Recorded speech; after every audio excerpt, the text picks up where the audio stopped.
ഗുജറാത്തിലെ ഖോഖ്രയിൽ 9ാം ക്ലാസ്സുകാരന്റെ കുത്തേറ്റ് 10ാം ക്ലാസ്സുകാരൻ മരിച്ച സംഭവത്തിൽ പുതിയ വിവരങ്ങൾ പുറത്തുവന്നു. കൊലപാതകം സംബന്ധിച്ച പ്രതിയായ വിദ്യാർത്ഥിയും സഹപാഠിയും തമ്മിൽ നടത്തിയ ചാറ്റാണ് പുറത്തുവന്നത്. ചാറ്റിന്റെ സ്ക്രീൻഷോട്ട് പ്രചരിച്ചതോടെ ഇവർ പഠിച്ച സ്കൂളിന് പുറത്ത് വൻ പ്രതിഷേധം പൊട്ടിപ്പുറപ്പെട്ടു. കത്തിക്കുത്താക്രമണത്തിൽ പരിക്കേറ്റ 10ാം ക്ലാസ് വിദ്യാർത്ഥിയായ നയൻ സന്ധാനി ചികിത്സയിലിരിക്കെ ഇക്കഴിഞ്ഞ ചൊവ്വാഴ്ചയാണ് മരിച്ചത്. പ്രതിയായ വിദ്യാർത്ഥിയെ പോലീസ് കസ്റ്റഡിയിലെടുത്തെന്നാണ് joint police commissioner Jaipal Singh Rathod വെളിപ്പെടുത്തിയത്. വിദ്യാർത്ഥികൾ തമ്മിൽ വഴക്ക് നിയന്ത്രണം വിട്ടുപോയതാണ് സംഭവത്തിന് കാരണമെന്നും പോലീസ് പറഞ്ഞു. മൂർച്ചയേറിയ ആയുധം ഉപയോഗിച്ചുള്ള ആക്രമണത്തിൽ പരിക്കേറ്റ വിദ്യാർത്ഥി കുഴഞ്ഞു വീഴുകയായിരുന്നു. എന്നാൽ സ്കൂളിലെ ജീവനക്കാരോ സുരക്ഷാ ഉദ്യോഗസ്ഥരോ കുട്ടിയെ ആശുപത്രിയിൽ എത്തിക്കുന്നതിൽ വീഴ്ച വരുത്തിയെന്നാണ് കണ്ടെത്തൽ.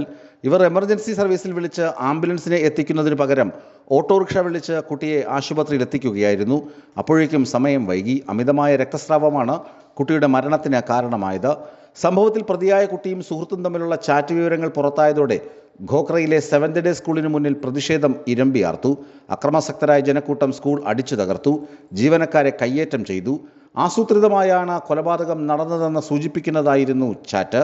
കൊന്ന കാര്യം എങ്ങനെയാണ് സുഹൃത്ത് അറിഞ്ഞതെന്ന് ചാറ്റിൽ പ്രതി ചോദിക്കുന്നുണ്ട്. വഴിയിൽ വെച്ച ഇരുവരുടെയും സുഹൃത്തിനെ കണ്ടിരുന്നുവെന്നും അവൻ പറഞ്ഞാണ് അറിഞ്ഞതെന്നും സുഹൃത്ത് മറുപടി പറയുന്നു. ഞാനാണ് കൊന്നതെന്ന് അവനോട് പറയുമെന്ന് പ്രതി മറുപടി നൽകുന്നതും ചാറ്റിലുണ്ട്. സംഭവത്തിൽ സ്കൂൾ അധികൃതരുടെ ഭാഗത്തു നിന്നും ഗുരുതരമായ അനാസ്ഥയുണ്ടായെന്നാണ് ആരോപണം. കുട്ടിയെ ആശുപത്രിയിൽ എത്തിക്കുന്നതിനേക്കാൾ തിടുക്കപ്പെട്ട് സ്കൂൾ അധികൃതർ തറയിലെ രക്തക്കറ വെള്ളം ഉപയോഗിച്ച് മായ്ക്കാനാണ് ശ്രമിച്ചത്. ഇതിനായി ഒരു വാട്ടർ ടാങ്കർ വിളിച്ചു വരുത്തിയെന്ന് രക്ഷിതാക്കൾ ആരോപിക്കുന്നു. തെളിവ് മായ്ക്കുകയായിരുന്നു ലക്ഷ്യം. സമയബന്ധിതമായി വൈദ്യസഹായം നിഷേധിച്ചത് പോലീസ് അന്വേഷിക്കണമെന്നും ആവശ്യമുയരുന്നുണ്ട്.